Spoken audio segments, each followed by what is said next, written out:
Now, I had the pleasure of meeting ADV Agenda yesterday, and he grabbed me by the arm and said, hey, you need to come down here to Moto Morini. He has a friendship with one of the guys in Moto Morini. He introduced me, and that gentleman showed me something very, very cool. His personal motorcycle that he touched up, he said lightly, with few aftermarket parts. And I wanted you to see that bike because I'll show you a couple of the Moto Morini bikes. And they're pretty, they're nice designs, but man, he made this thing look really nice. This is it right here. This is a 650 that he has turned into a scrambler. He said there's only one custom part on it and a bunch of aftermarket parts that he grabbed on Amazon. And he turned this thing into a KTM inspired Moto Morini, I'd say. It is very, very pretty. He mentioned that the orange wasn't his first choice, but I have to say, I love the orange accent. It is beautiful. And this right here is a custom exhaust he built with a friend in one day. That looks better than the majority of aftermarket exhausts here at the show. That is a very pretty bike, very, very tastefully done. All right, now let's take a look at a couple of the Moto Morini bikes. Now, what they told me yesterday was they have with the assistance of CF Moto, a 450 coming out, but unfortunately it's not going to be in the United States until much later in the year. But it's good to see that we're going to have yet another small to mid-size adventure bike to choose from.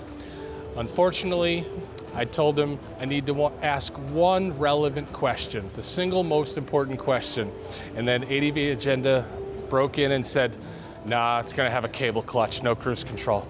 So I'm glad to see that my love of cruise control has now become common knowledge. Damn it, people, give us cruise control. These bikes must be fly-by-wire. CoreStar GT. Is it just me, or is this bike giving off hard Kawasaki Versys energy? This, to me, just looks like a modern Kawasaki Versys, which is to say, kind of plain. Now we have the Escape 700, which, that looks great. That looks really good. And it only gets better because over here, we have a customized version, which is very, very nice looking. I've never seen a Moto Morini in the wild.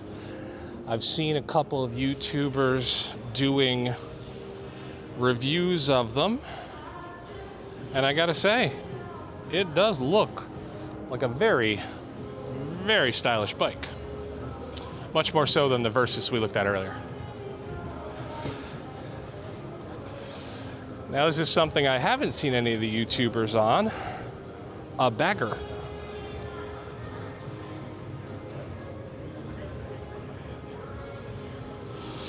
Pretty bike. It's giving me those Honda vibes. What's that Honda? The Rebel 1100? This looks an awful lot like that. Here we step up to a sportier version. This is very much appeals to me. I don't think the bagger looks that sexy, but this right here, this looks nice.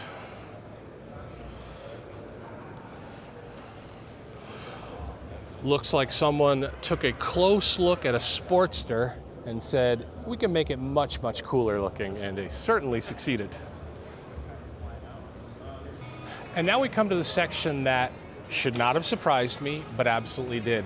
If you've taken a look at clothing in the past 20 years, you would have seen this name on your label. In Walmart, Kohl's, JCPenney, any place. I mean, they've been producing textiles for decades at an affordable price, and it was only a matter of time before they ended up in our industry. So when I was coming through the Asia section on the first day, I came to specifically the Pakistan section. And in here, we're going to find everything from unique designs to blatant knockoffs of European brands.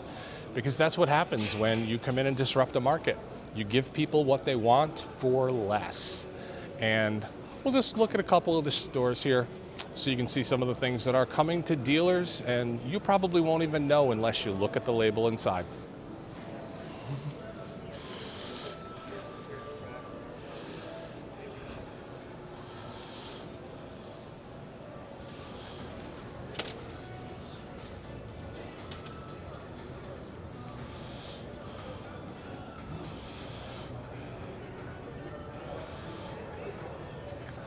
I have gloves that look exactly like some of these with completely different names on them. As I mentioned, some of the designs are inspired, and some of them are very, very unique.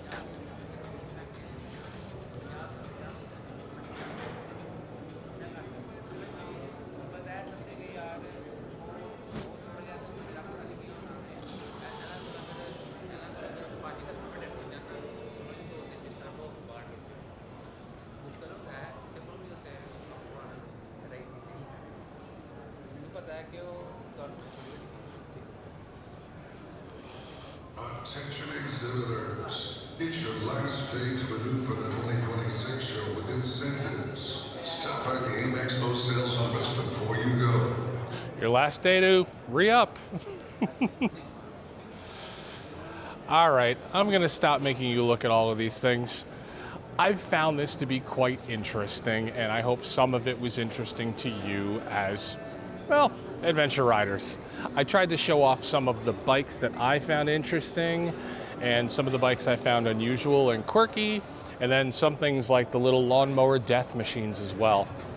I had a great time. I needed to get out of the cold of New York, and Las Vegas is a great place to be in January. I'm glad that there was a motorcycle show here.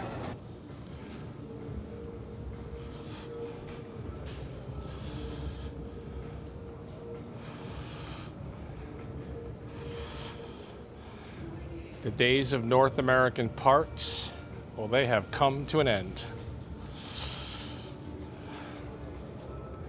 Well, that's disappointing as someone who loves fuel injection. I talk about how much I love old classic bikes, but I do not love old classic carburetors. But yes, when we look at the Chinese and the Indian bikes and we say to ourselves, I don't trust a Chinese bike, or I'm not sure how I feel about an Indian bike, we need to realize that those parts are from Asia. We're not making parts anywhere else in the world at scale. If you buy your Japanese-made bike, maybe a few of them have Japanese-made parts in them, but anything mass-produced or mass scale, it's coming out of the Asian manufacturers. And obviously, I'm not an engineer, but I think this all looks pretty good. I think that the new normal will not be a problem. I think it'll make parts easier to get. And honestly, at a time where everything is getting obscenely expensive, did I say obscenely? When everything in our industry is getting obscenely expensive, Asia is the only thing that's going to keep it even remotely affordable.